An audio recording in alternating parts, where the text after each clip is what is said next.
Nós começamos esse mês, hoje, desse mês de junho, nós vamos meditar sobre a preciosidade da união dos irmãos. Eu creio que todo mundo aqui quer que a nossa igreja seja uma igreja o quê? Amorosa, unida.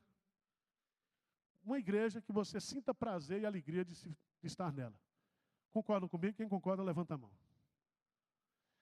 Mas para que isso aconteça, é necessário que a gente faça algum esforço. Eu já falei no primeiro culto sobre o novo mandamento. O meu mandamento é este, que vos ameis uns aos outros. Agora eu quero falar com vocês sobre a nossa identidade como filhos de Deus, apresentando para vocês um ensino bíblico sobre a doutrina da adoção, que está registrado aí em Gálatas, capítulo 4, versos de 1 a 7.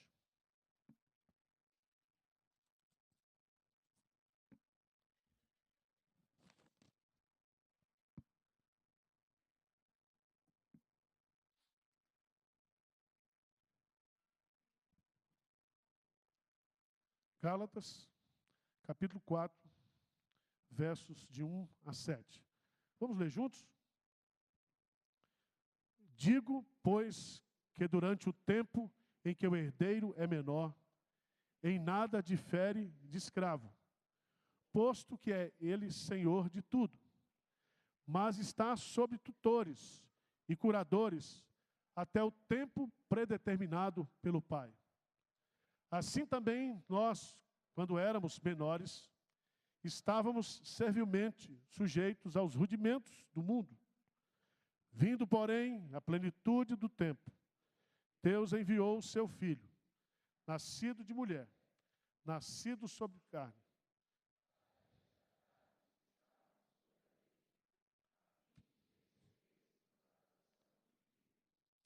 E porque vós sois filhos, enviou Deus ao nosso coração o Espírito de seu Filho, que chama Abba, Pai.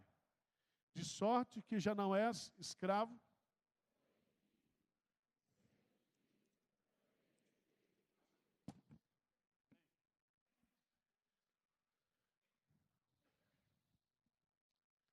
eu queria destacar para vocês aqui o versículo 6. Vamos ler de novo? O que diz? E porque vós sois filhos, enviou Deus ao nosso coração o Espírito de seu Filho, que clama, Abba, Pai. Em primeiro lugar, eu queria destacar aqui a identidade de filho de Deus. O texto está nos ensinando que nós somos filhos de Deus. E como é que nós nos tornamos filhos de Deus? Existem dois processos. O primeiro é o processo que é chamado na Bíblia de regeneração. Abra a sua Bíblia lá no Evangelho de João, capítulo 1, versículo 13. Você vai entender que todo filho de Deus é alguém que nasceu de novo, que foi regenerado pelo Espírito Santo. Jesus diz para Nicodemos, necessário vos é nascer de novo. Se alguém não nascer de novo, não pode ver o reino de Deus. Então, para que a nossa igreja seja uma igreja amorosa, nós precisamos ser uma igreja de pessoas o quê? Regeneradas, convertidas. O amor de Deus não pode ser expresso ou desfrutado comunitariamente se as pessoas que estão envolvidas nessa comunidade não têm a identidade de filho de Deus. Lê comigo o versículo 12 e 13. Vamos lá? Mas a todos quanto o receberam, deu-lhes o poder de serem feitos filhos de Deus, os quais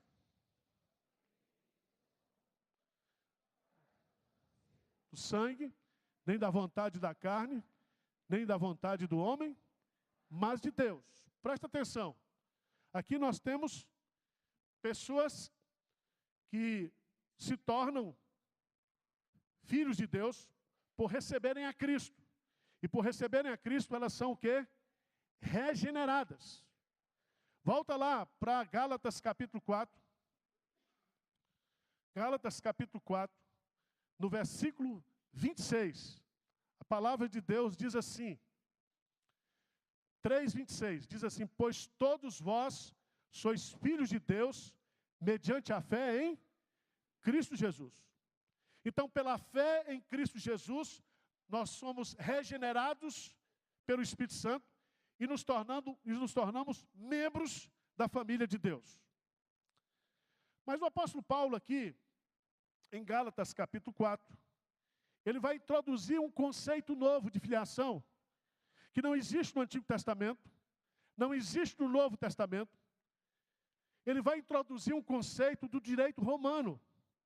Ele vai trazer do direito romano a ideia do pátrio poder, para dizer que todos nós não somente somos filhos porque fomos regenerados por Deus, mas porque nós fomos adotados por Deus.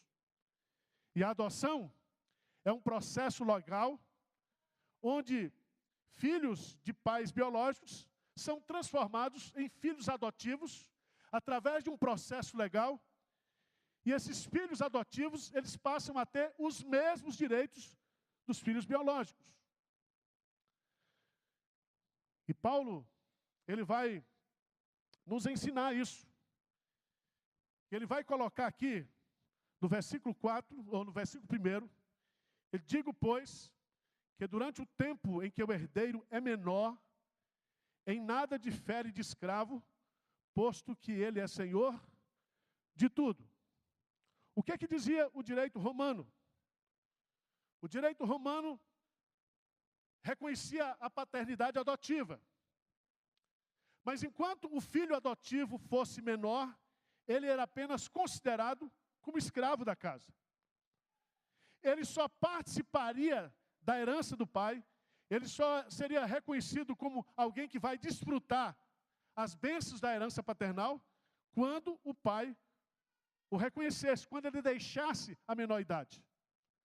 Veja aí no texto, no versículo 2, que no período em que o filho adotivo, ele não era reconhecido pelo pai, diz aí que ele está sob tutores e curadores, até ao tempo predeterminado pelo pai. O pai tinha a autoridade suprema sobre os filhos.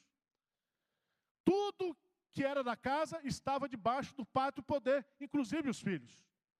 Mas veja o que o apóstolo Paulo vai dizer. No versículo 3, ele diz assim: também nós, quando éramos menores, estávamos servilmente sujeitos aos rudimentos do mundo. Veja bem que Paulo está dizendo aqui, que antes mesmo de você ser convertido pelo Espírito Santo, antes mesmo de você ser regenerado, você já era um filho que estava debaixo dos rudimentos do mundo. Você era uma criatura de Deus, mas na eleição divina, você já era um filho de Deus.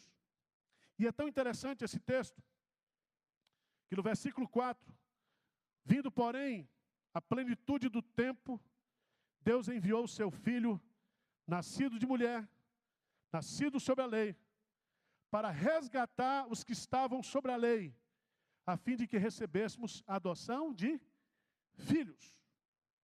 Paulo então vai para o tribunal romano, para o processo de adoção.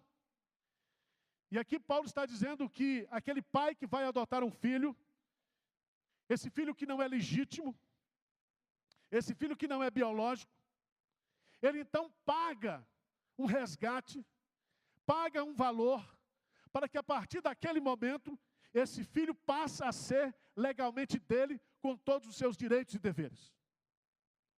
E Paulo então vai fazer aqui uma comparação com a nossa situação.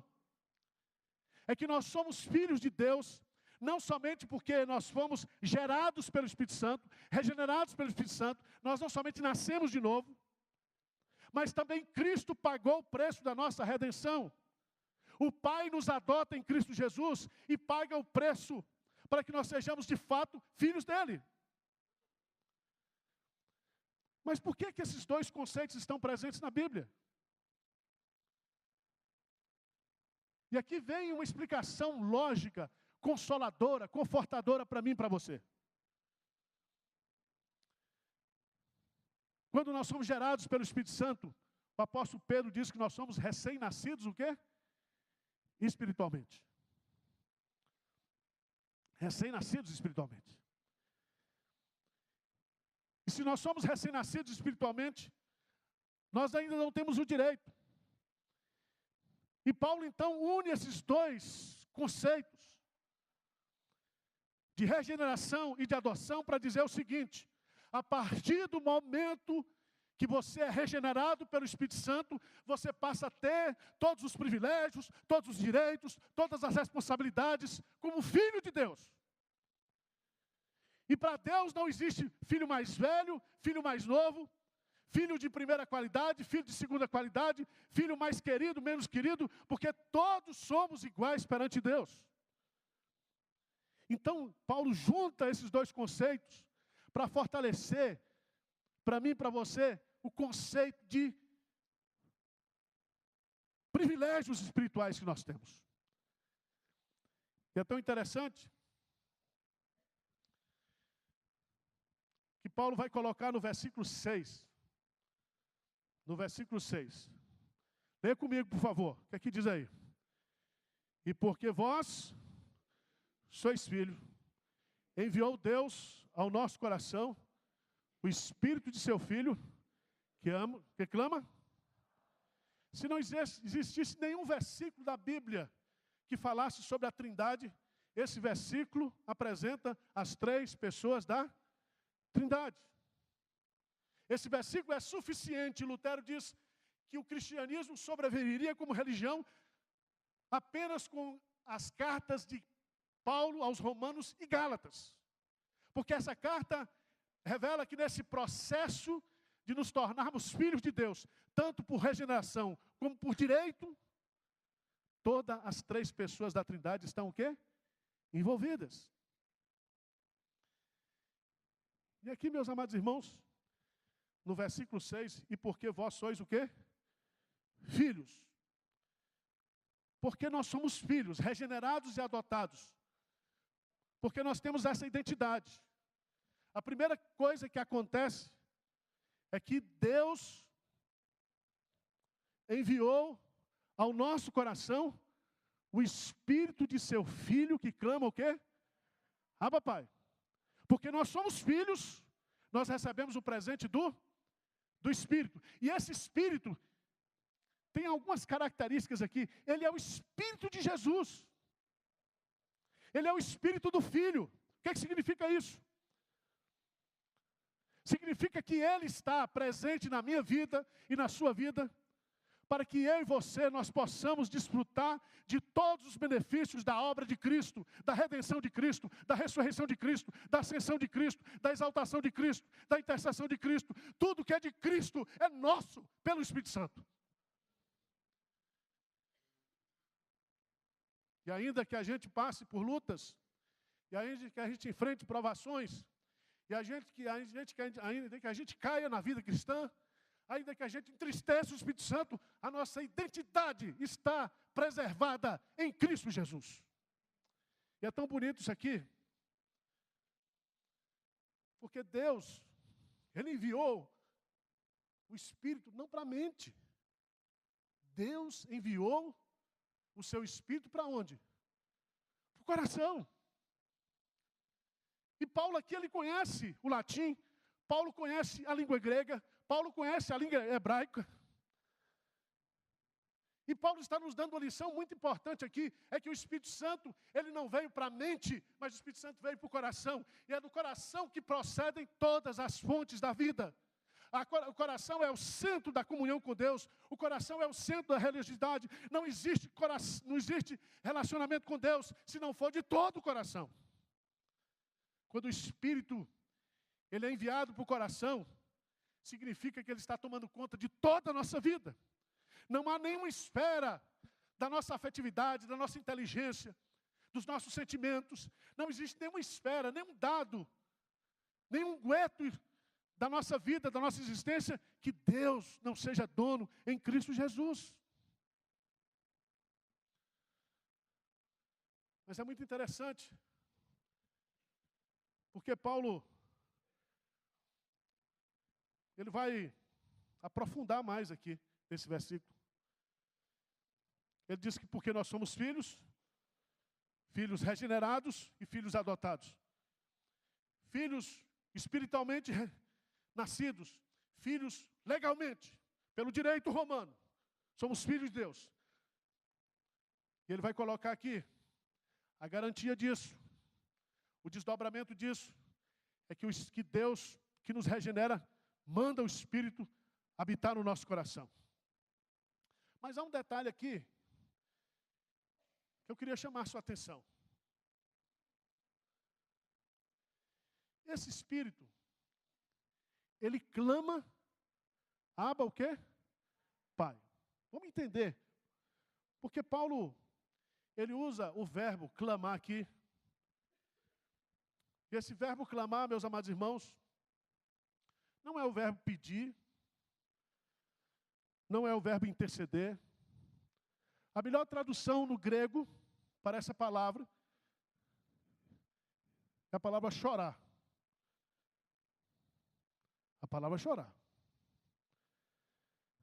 Eu queria que você abrisse a sua Bíblia lá em Marcos, capítulo 14. Marcos, capítulo 14.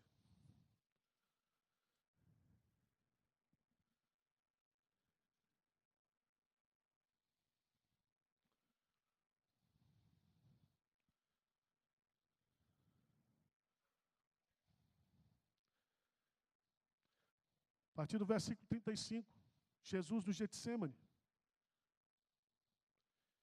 E diz assim, adiantando-se um pouco,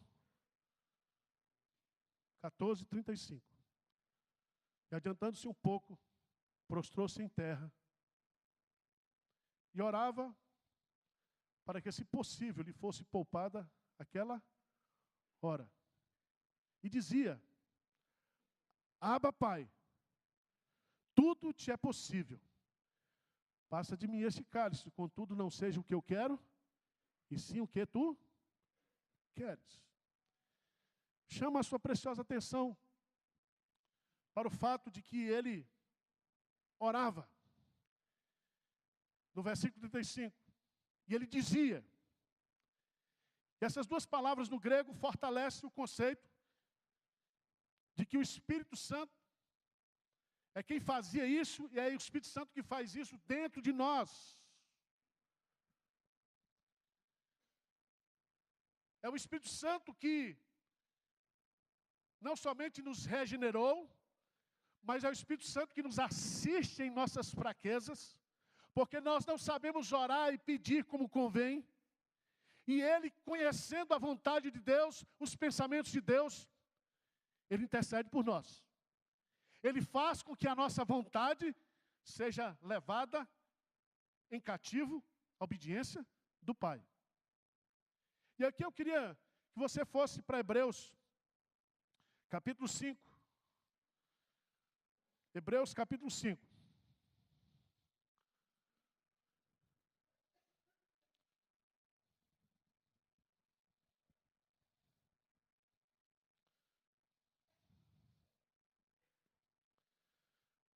Versículo 7.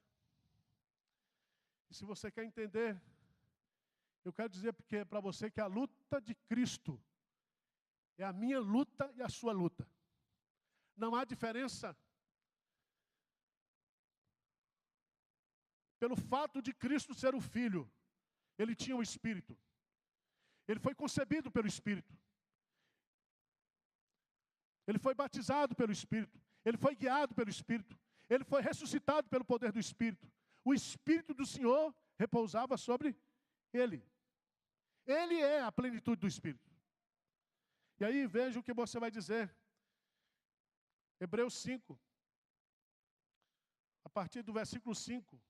Assim também Cristo a si mesmo não se glorificou para se tornar sumo sacerdote, mas o glorificou aquele que ele disse: tu és o quê? Meu filho, eu hoje te gerei.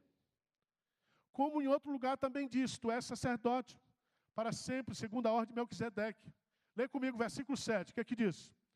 Ele, Jesus, dos dias da sua carne, tendo oferecido com forte clamor e lágrimas, orações e súplicas, a quem o pode livrar da morte, e tendo sido ouvido por causa da sua piedade. Preste atenção, que a vida de oração de Jesus era uma vida de clamor, de forte clamor e lágrimas. E aí você tem que entender uma coisa, é que a nossa luta espiritual, não é meramente na mente, não é meramente nos membros do corpo. A nossa luta espiritual é na alma. É na alma que está, no coração que está a sede da verdadeira relação com Deus. Por isso que nós temos que amar a Deus de toda a mente, com todas as nossas forças, mas nós temos que amar a Deus também de todo o nosso coração. E o Espírito Santo que foi enviado ao nosso coração, ele geme, ele clama, ele grita, ele intercede, ele chora, para que a vontade de Deus se cumpra na minha vida e na sua vida. E eu poderia dizer que esse versículo de Gálatas capítulo 4, ele resume toda a obra do Espírito Santo na minha vida e na sua vida. Porque ele me regenera, ele me justifica pela fé em Cristo Jesus, ele me santifica, ele está trabalhando no processo da minha glorificação. É o Espírito que é a garantia da redenção do nosso corpo, é o Espírito que faz toda a obra espiritual que eu e você, nós precisamos. Agora o que eu acho bonito desse texto, é que o Espírito de seu Filho, ele clama o quê? Abba, Pai. Duas palavras. Abba, no aramaico. A palavra do aramaico. O aramaico era a língua, um dialeto da língua hebraica que era usada intimamente, um dialeto familiar. E aqui há dois sentidos. Primeiro, que Paulo, ao usar a palavra Abba no aramaico e ao usar a palavra pater no grego, ele está dizendo que o Espírito Santo veio trazer filiação, regeneração, adoção para pessoas tanto da língua hebraica quanto para a língua grega. A filiação é para judeus e gentios, que todo aquele que está em Cristo é também filho de Abraão.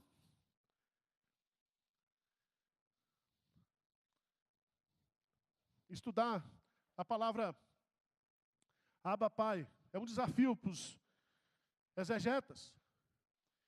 E há pelo menos 3 ideias básicas aqui nessa palavra Abba, Pai. Primeiro significa intimidade. Tem até uns crentes que chamam Deus de painho, né? Paizinho. Chama Jesus de meu irmão mais velho. É uma intimidade meio forçada.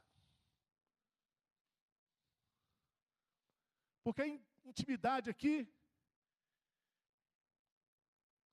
tem a ideia de que a filiação não é apenas algo que acontece num tribunal, mas aquele pai que adota, aquele pai que regenera, ele diz: meu filho, volta para casa, vamos para casa.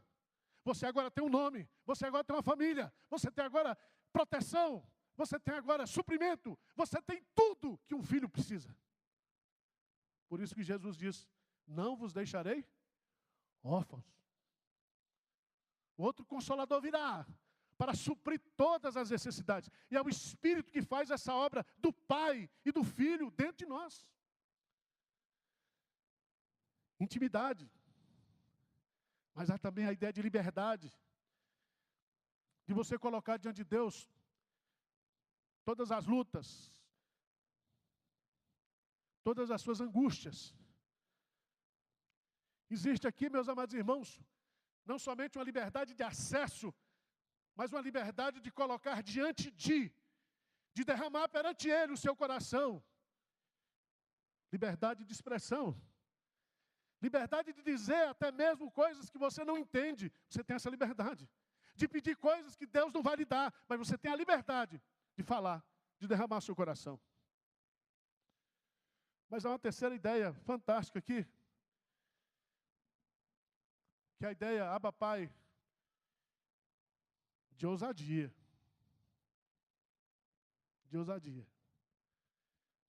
De você chegar na presença do Pai e falar tudo que precisa ser dito com coragem, com determinação, com intencionalidade. É você, na linguagem de Jesus, em Lucas capítulo 11, é aquela oração desprovida de toda e qualquer reserva. É você dizer, Pai, eu sou assim, eu estou assim. E isso, meus amados irmãos, é um privilégio daqueles que são filhos de Deus. E como consequência dessa filiação, recebemos o Espírito Santo. Podemos chamar Deus de Pai. E ele conclui a ideia. E ele está pensando aqui no direito romano. Ele está dizendo que quem é filho tem todos os privilégios. No versículo 7. De sorte que já não és o quê? Escravo. Não és mais escravo. Não é mais filho sem reconhecimento. Ele diz, de sorte que já não és escravo, porém filho. E sendo filho também, herdeiro por Deus. Presta atenção, que há uma diferença entre herdeiro de Deus e herdeiro por Deus. Há uma diferença entre a paz de Cristo e a paz em Cristo. E sabe o que Paulo está dizendo aqui? Paulo está dizendo que Deus é a nossa herança. Sendo filho, também herdeiro o quê? Por Deus. Você se lembra que a tribo de Levi foi a tribo que não recebeu herança na terra prometida. E Deus diz para a tribo de Levi, eu, Deus, sou a herança de vocês. Preste atenção que isso é muito forte, porque isso nos tira do conceito do direito romano de propriedade, do direito da perspectiva material, para nos colocar aqui como a grande herança que temos, que é o próprio Deus. Ele é a nossa herança. A maior bênção que eu e você, que nós temos como filhos de Deus, é o próprio Deus. Irmãos, quando a gente estuda a doutrina da adoção, esse conceito de filho de Deus, não há como ficar abatido diante das lutas e dos sofrimentos da vida. A vitória é nossa em Cristo Jesus. Ainda que tropeçamos, ainda que caiamos, a mão do Pai nos sustenta e nos segura, nos levanta, e nos põe para cima e nos põe para frente. Nós precisamos ser uma comunidade, uma igreja, com esse conceito bem firmado na palavra de Deus, de que nós somos a comunidade, a igreja composta pelos filhos de Deus, regenerados, adotados por Deus. Uma igreja que tem como presente do Pai o Espírito do Filho. Uma igreja que pode orar ao Pai, clamar ao Pai. Uma igreja cuja herança é o próprio Deus. Eu não sei se isso motiva você. Mas eu acordei 4 horas da manhã para estudar esse texto hoje.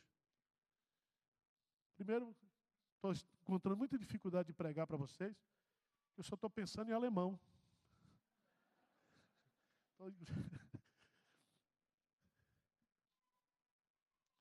Mas porque, irmãos, diante das circunstâncias da vida, das lutas, do que a gente vê e ouve no dia a dia, essa mensagem é confortadora para a igreja, é consoladora. Que nós sejamos uma igreja composta por filhos de Deus. Amém? Vamos ficar de pé, vamos cantar o hino que está anunciado aí.